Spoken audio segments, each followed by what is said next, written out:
good morning. So, karon guys, magpakaon ta sa ato ang puppy na 5 weeks.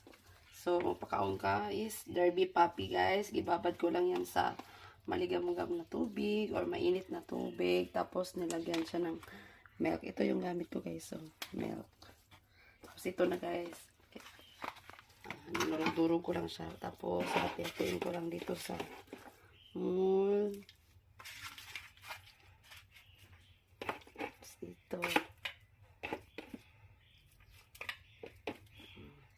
Hati-hati. Kasi 8 sila guys. Kailangan hati-hati na rin sila.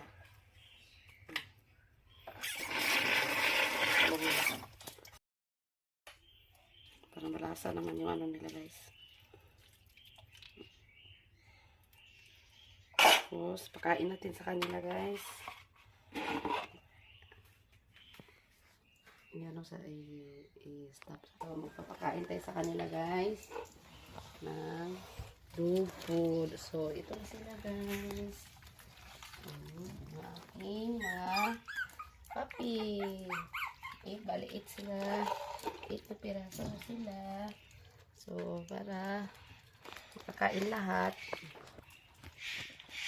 Saan yung iba? 2, 4, 6. Isa. Nagbaktas ito ba? Yeah. Bibi, ito eh. Wala. Saan ito eh? Tapos lalong na. Lasa to, nagbaktas siguro to. Nagbaktas. Ito na siya guys. Thank you for watching. Good morning guys. Hello. Muna siya ko ang 5 weeks puppy guys.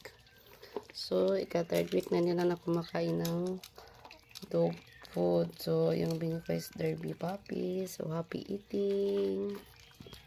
Yan sila Yung guys, ang cute naman Yan.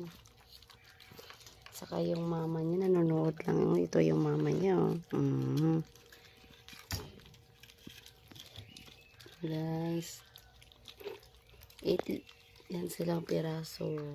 Paano buhayin po sila, kailangan alagaan sila ng maayos at saka dapat malinis din yung kanilang cage.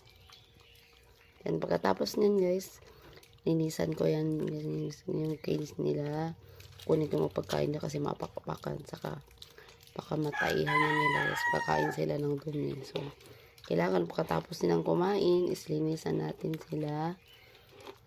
Yes, but yan pag-alaga ng puppies. Thank you for watching.